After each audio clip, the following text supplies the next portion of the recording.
Hey there, YouTube. Hello, everyone. I'm back in my corner. Holy smokes. It is good to be back in my corner and trying to recover. Jet lag is a real thing, ladies and gentlemen. It is real. But if you're new to my corner, thank you so much for tuning in today. I'm so happy that you're here. Make sure you drop your name in the chat. Tell me where you're viewing from. I'm so excited to have you here today. I am so excited because I just got back from an amazing experience. Holy smokes. Hello in Uganda. An absolutely amazing experience in South Korea and all over the Philippines. When I say whirlwind, I mean whirlwind. Haha, how about a pun there for the day? Whirlwind experience. It was a dream. It was an absolute dream to experience all the things that I experienced. And if you are tuning in today and you are someone that I got to meet in person on my journey, please drop that in the chat. Let me know that you're watching. Let me know you're out there. Always excited to hear from you and see you and help you on your English language journey. Here at Kari's Corner, I talk about all things English language. Hello in Pakistan. Hello in Saudi Arabia. I talk about all things English language. And today, what I'm going to focus on is from my trip. I'm going to share with you some photos from my trip. Hello in the Philippines and Oman. I'm so happy you're tuning in. Hello in Kenya, Pakistan, all over the world. I love it. I love it. I love it. So today I'm going to share with you some experiences from my trip. And what I'm going to highlight are some big differences that I noticed between the United States and specifically Korea and the Philippines. But I've noticed that these are some things that are also different because, hello in Kenya, I have spent some time in Egypt, which is the Middle East. So a lot of these differences are consistent with what I've noticed with my very short time that I spent there as well. So today we are doing a cultural comparison, specifically of Asia and the United States. So Tanzania, hello, thank you for tuning in. I met some Egypt. Yay! Where are you in Egypt? I just said Egypt. That's so crazy. Loved my experience in Egypt as well. Such a cool time. Would love to go back. Beautiful country. Absolutely beautiful. So I am going to, share, like I said, a couple of my experiences while I was traveling, specifically through Korea and the Philippines. It was my honor, my privilege, just a joy in my life to join Ron Hoppy, who is our president and our founder of Worldwide HealthStaff Solutions, and his beautiful, wonderful wife, Sherry, was able to join us too. Yay, you were there in Baguio. Oh, Baguio was so beautiful. Such a cool place. I'll be sharing a video on Kari's Corner soon where Miko and I went to a market in Baguio. And I brought home a lot of different Filipino foods. I was kind of worried it wouldn't make it through the airport, but it did. So I brought home a lot of really cool Filipino foods, and my children are eating all of it. And so now I need to hide it. So Baguio, so happy. Thank you so much for tuning in, Muriel. I'm so happy you're here. Hello in Zambia.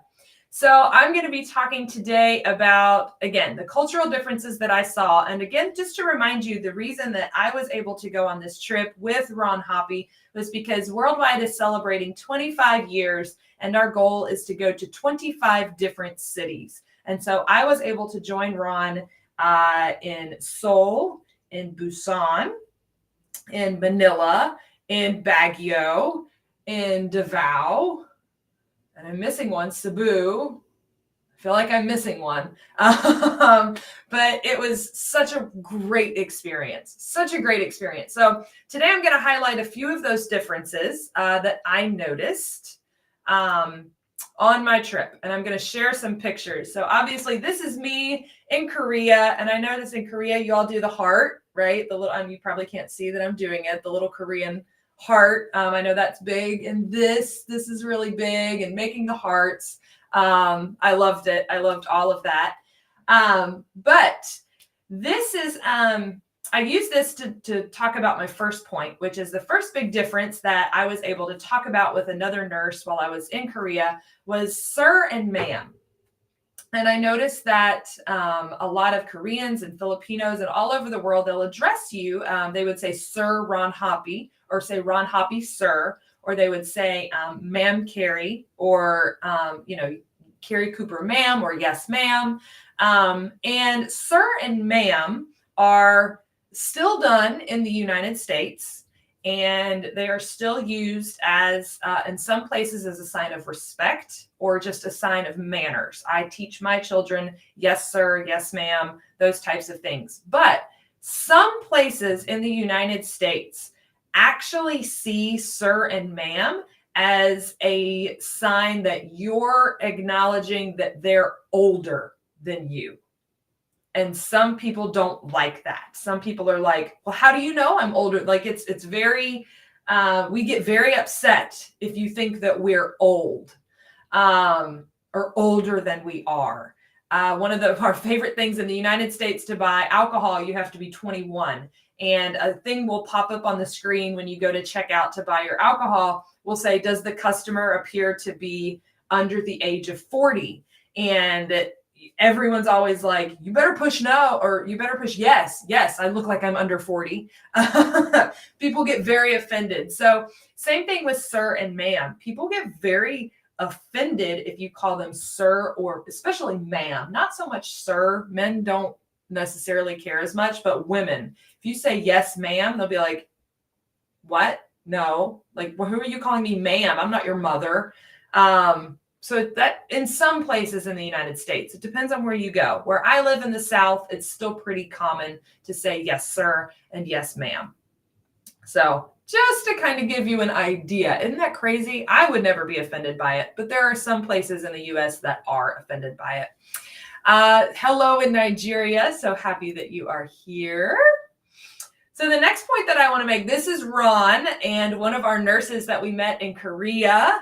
And he has accepted a job offer with Johns Hopkins. I think he is on like stage 10. He is getting ready to come to the United States. He will probably be here next year, hopefully 2024. But this young man was so nice and so polite and so eager to learn. He was one that I was talking about with sir and ma'am, and he was like, really? Just blew him away. Hey, in Ghana and Kenya, representing Kenya. So happy you're here today. So I'm using this photo of Ron and this lovely young man to talk about the metric system. So pretty much everywhere else in the world, the metric system is used. You know, people are talking about distance in kilometers, and how things are measured, how many ounces something is, or milliliters. In the United States, we are not on the metric system.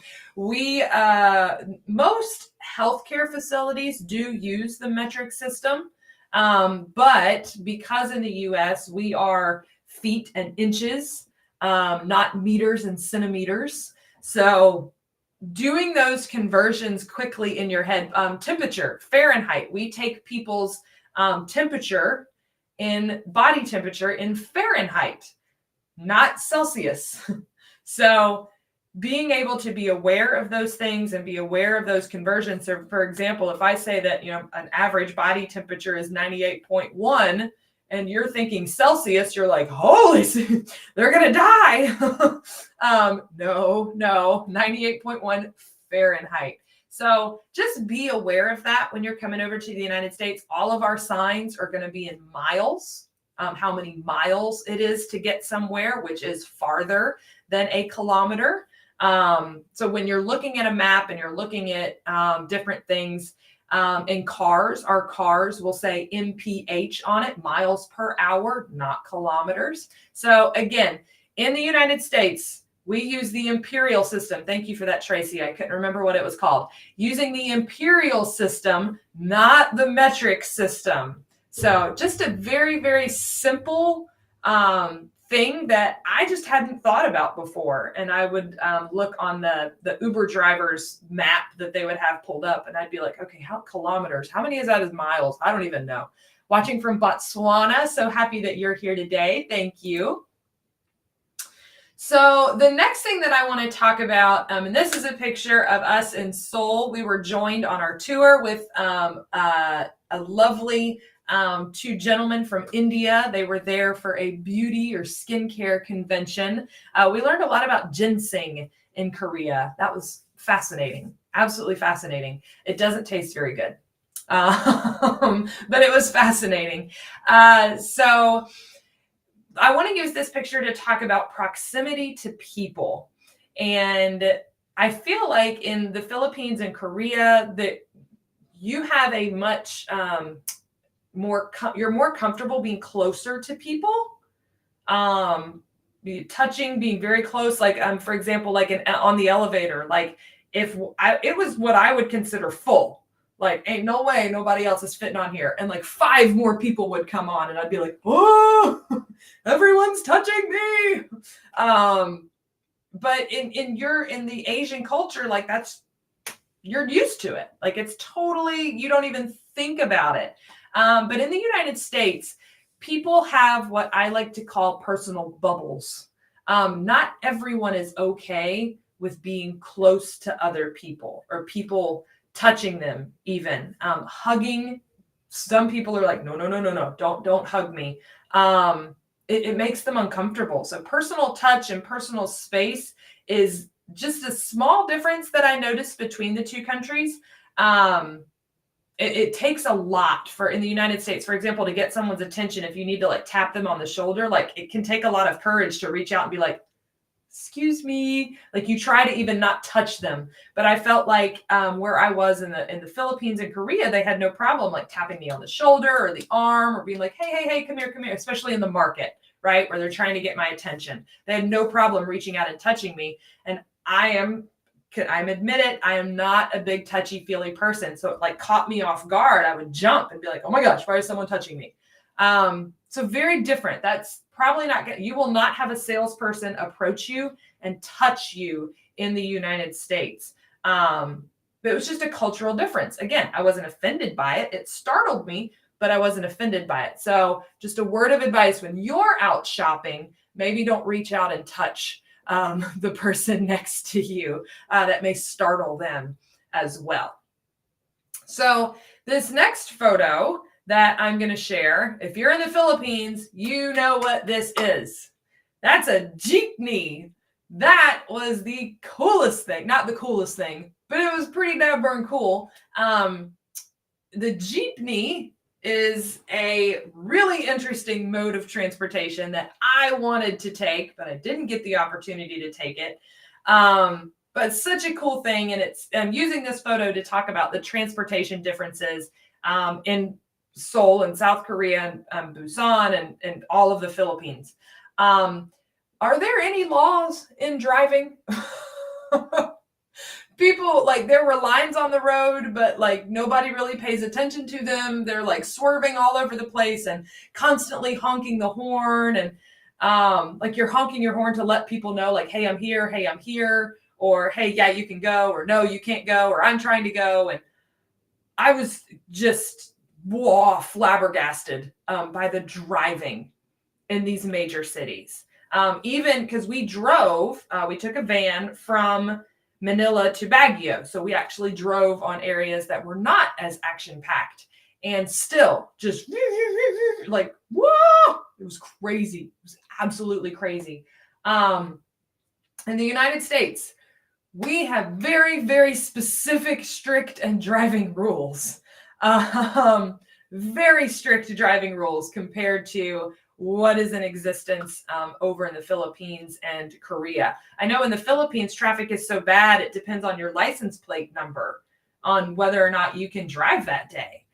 We do not have any rules or laws like that in the United States, as far as certain license plates can drive on certain days. So, everybody can drive as long as you have the car, but you need to make sure you're paying very strict attention to the lanes. And we stick in our lane. If you're going to change lanes, you need to turn on your blinker. That's the polite thing to do, and you kind of wait. Merging into traffic, all of those different things. Blinkers, changing lanes, speeding. Speeding is something you'll get pulled over for in the United States. Being on your phone. Some states have a law that says you cannot be on your phone while you drive.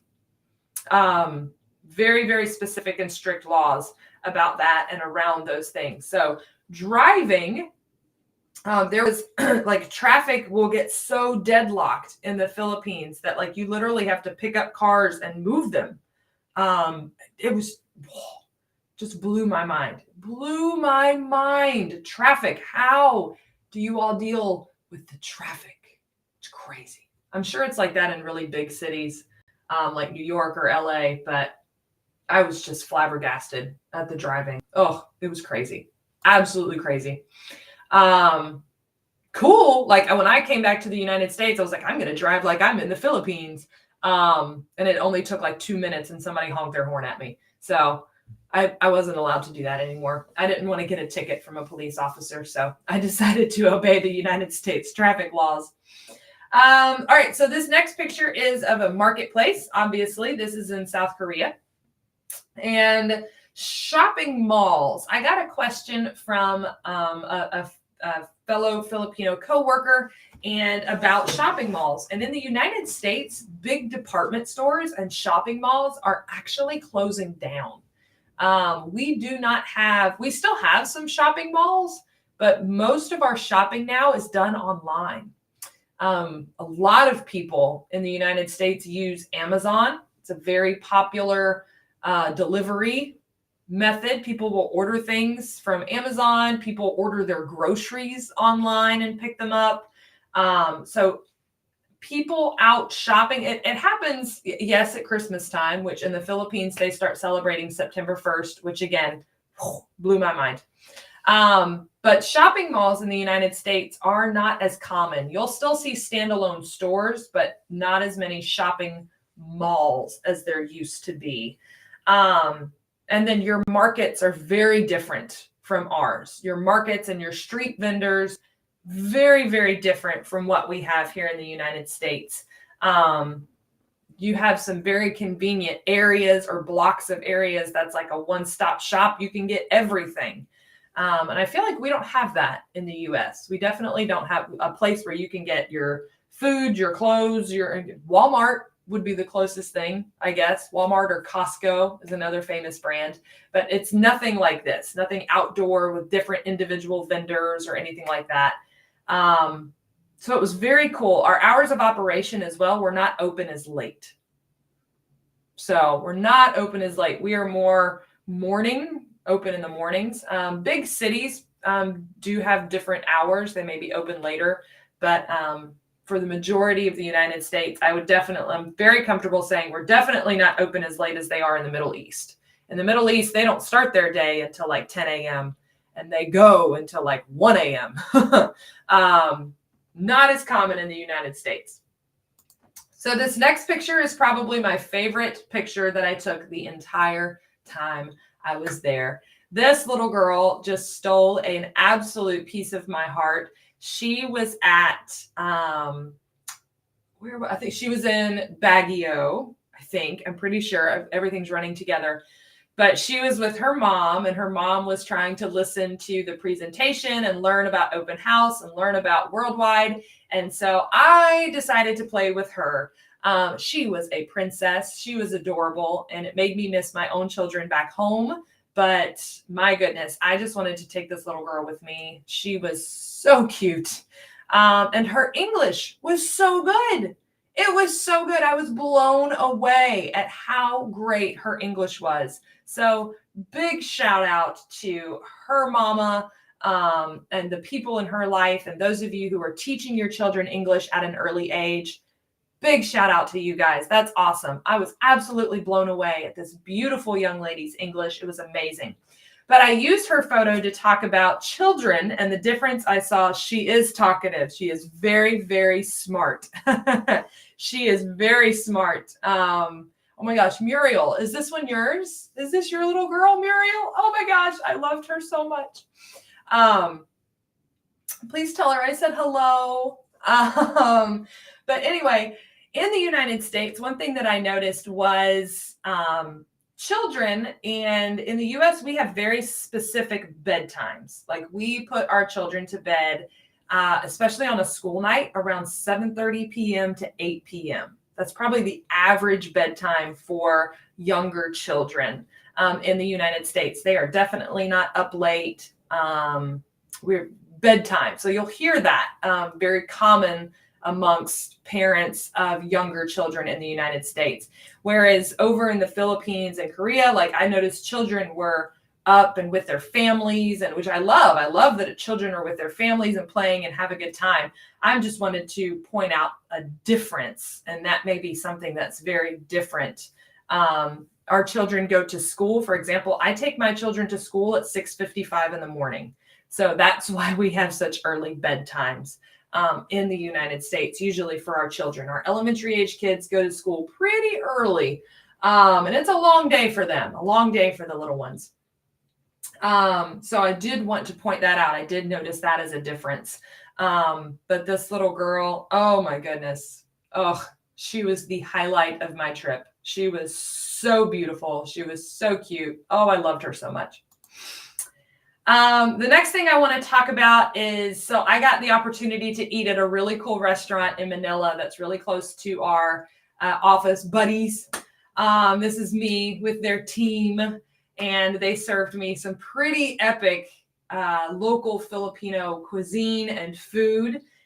It was good, but one thing I noticed that was a big difference is you guys serve, well, I say you guys, this was in, I think it was pretty consistent in Korea too, but definitely in the Philippines.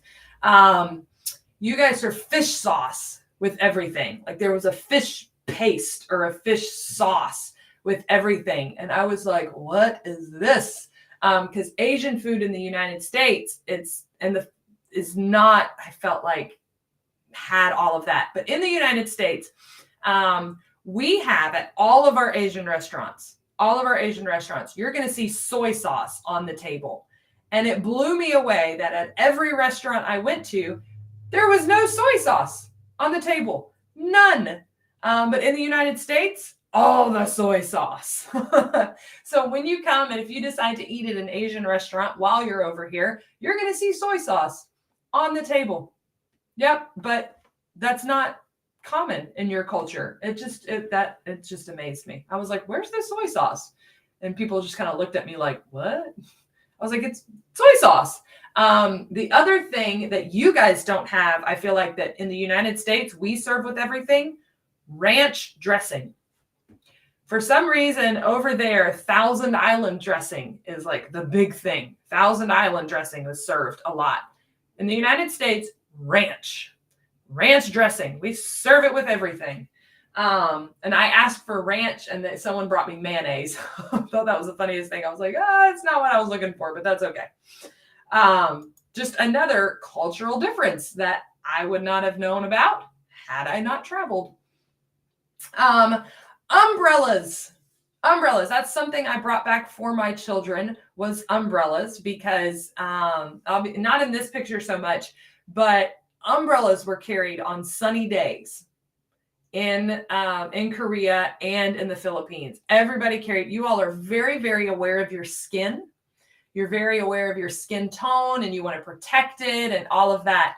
In the United States, we seek out areas that have very strong UV rays because we want to be tan. We want to get a tan. We even have, I used to do this on the side as it was spray tanning because it's safer than going out in the sun and getting a tan. We have a spray that we will literally spray on your body to make you appear more tan than you actually are. Whereas in Asia, you had whitening treatments to make your skin appear whiter because you saw that as a more beautiful thing. Whereas in the United States, it's all about the tan and the glow and the sun-kissed glow. So seeing everyone carrying around umbrellas on sunny days, that's very different than anything I've seen in the United States. Like I said, in the United States, we do sunscreen. Yes, we still use sunscreen and SPF, but we're still like, I want to be tan. I want to look like I've been to the beach. Very different, very, very different than what I experienced while I was overseas. So the next photo I'm going to quickly talk about is tipping. Tipping, when I was in Korea and when I was in the Philippines, you all were almost like, no, like you don't need to give me extra. It's fine. It's fine. You go above and beyond because in the Philippines and Korea, it's just you're genuinely good people. You have such genuine, kind hearts and kind souls, and you just want to serve and help. And that's just who you are. You want to do your job. You want to do it well. And that's such a beautiful, wonderful thing. Whereas in the United States, if you go out to a restaurant, tip is expected. It's in some places it's already calculated in, and it's usually 15 to 20% of the bill. So in the United States, it's very, very different. Our servers expect a tip, and if you don't tip, then you'll get like a bad reputation at that restaurant for being cheap. That was super different. Anytime I offered a tip to a driver or a server or anyone, they would just look at me like, no. Whereas in the United States, they'll almost stand there with their hand out and be like, you gonna tip me? Where's my money? It's just crazy. That was crazy to me. Don't adopt that. And I loved the heart of service that I got to experience while I was in the Philippines and in Korea. It was such a beautiful thing, something I hope you bring with you to the United States, because we could definitely use more of that. I'm not ashamed to admit it. This next picture has nothing to do with what I'm going to talk about, but I didn't take a picture of what I was going to talk about. This picture is of our amazing Philippines team, some of our amazing Philippines team who joined us at an open house or a happy hour event in Manila. And I just want to say and take a moment to say, if you choose to go with Worldwide, or if you're already with Worldwide, you are in the best hands of the people who are handling your immigration. You are in the hands of people who are working so hard for you. They are so wonderful. The most kind and wonderful and amazing people I think I've ever met in my life. I cannot say enough good things about them. These case managers, licensure specialists, recruitment, they're so wonderful. You all are really in the best hands in the world if you're working with any of these people. If you choose to go with Worldwide, I stand by that wholeheartedly. The most amazing, wonderful team. But the thing I want to talk about, the difference is gyms and fitness. So I saw gyms in Korea. I don't know if maybe one or two in the Philippines. I think I may have saw a sign for like a Gold's Gym. But fitness here in the United States is a big deal. It's everywhere. There are gyms. There's a place called Planet Fitness. You'll hear about things called CrossFit, where they do crazy things like move big tires around and big ropes and jump on boxes. And yoga studios are very everywhere. Pilates studios are everywhere. Gyms are on like every corner in the United States, and you will see people working out constantly in the United States. Even like outdoor fitness, you'll always see people jogging or running, walking, just to be healthy. So that, I mean, we have to, given the preservatives that are in our food, right? It's so many fitness facilities here in the United States versus what I saw in Korea and the Philippines. I remember sitting at a restaurant and looking down into this, I don't know if it was an apartment complex or if it was another hotel. And I saw like treadmills for a gym, And we sat up there for like 2 hours and I never saw anybody go into the gym. So yeah, that in the United States, there is always somebody in the gym. We are crazy when it comes to gyms. I've already talked about this a little bit, but traffic is just absolutely crazy. These are actually love locks, and I use this because that's what I felt like the cars were in traffic, just literally piled up on top of each other. In the US, usually we have traffic only when construction can cause it, rush hour, accidents, those are what causes it. But you don't really see people like constantly trying to move back and forth between lanes or anything like that. Like usually when it's traffic, it's everybody's just in their lane and inching forward slowly. Not a lot of maneuvering. So that's, if you're in traffic in the United States, don't try to go back and forth between lanes. You will make a lot of people angry. Hello in Nigeria, Jamaica, Nepal. Thank you so much for tuning in. This thing blew me away. I sent a video of this thing to my children and they were amazed. This is in Korea and it's a robot that there's a button on your table and you push the button and this thing comes to your table and you put your dirty dishes on the robot and then it takes it back to the kitchen for you. I want one in my house. This is so cool. This was like so cool. But it just showed me like the technology differences between the US, and this was specifically in Korea. So it kind of made me want to point out, I know this is a weird subject to talk about, but again, it's something that was very different for me. Toilets in the bathrooms, very different in the United States.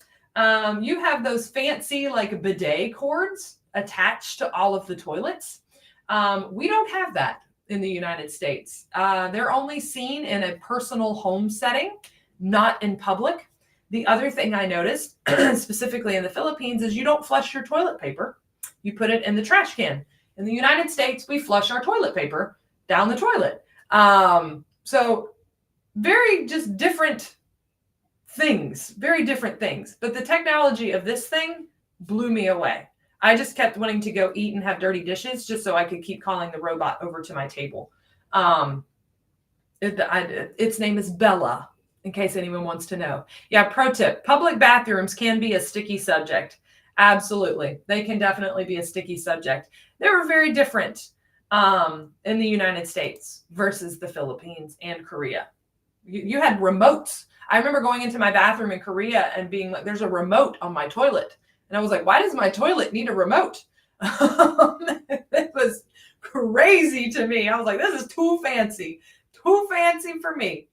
I just want to give a special shout out to my girls at HRPC that took me to the market and took me shopping in the Philippines and Manila, Green Hills Mall, and to my girls who just took me around and took me everywhere. Thank you so much to just thank you so much to the amazing Philippines team, to the amazing HRPC teams in Manila. You guys are the best. You are rock stars in my book. I will always be grateful and appreciative, and I can't wait to go back.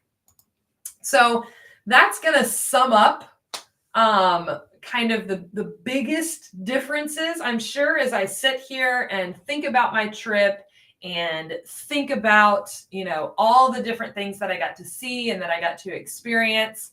I'm going to think of more, right? I'm going to think of more things that were different. And I came back to the United States with an appreciation for being home, but I also came back to the United States. I can't wait to go back. I can't wait to go back to the Philippines. I hope I get to go back to Korea. And I'm so thankful to Worldwide that I got to experience this, that I got to meet some of you face to face. I want to see more of the world. I want to get out to meet you all. But the consistent message that I gave at all of our open houses, at all of our happy hours, was that, again, you should be practicing English at minimum 30 minutes a day. Some of you are more comfortable doing that than others, but in order to be comfortable with it, you have to get comfortable with being uncomfortable. right? You have to be okay with putting yourself out there. So speak English 30 minutes a day. You guys have just lit a new fire in me to expand my program, to do better for you guys, to work harder for you guys, so that you can live your American dream and come over here. I want to live my Filipino dream and go back to the Philippines and go back to Korea and go to Ghana and I've been to Jamaica, but I would love to go back. You are welcome for sharing my experience. I have run out of words with how grateful I am for this experience, and even more so, how grateful I am for all of you. And for those of you that I got to meet in person, for those of you that I hope to meet one day in person, on behalf of Worldwide. So thank you so much for tuning into Kari's Corner and making Kari's Corner a success. Continue to share it with your friends. And yes, I pray that God blesses you as well, Noelle, and your family and all of you on your journey to the United States. Thank you so much for joining today. Like us on Facebook. Check us out on TikTok as well. I'm pretty sure we're going to post, or we'll be posting an epic dance of Marlo, who is our director of case management, and Amy, who is now part of our legal team. They did a pretty cool TikTok dance that Miko showed me while I was in the Philippines. So make sure you're following us on TikTok. We're also on Instagram. Find us on Instagram. I know that Instagram is really, really big in Korea. We are on Instagram. So make sure that you're reaching out, following us on all of our social medias. But again, it is my happiness, my happy heart that gets to tell you, don't face the corner, face the world with Worldwide. I'll see you all next week. Take care.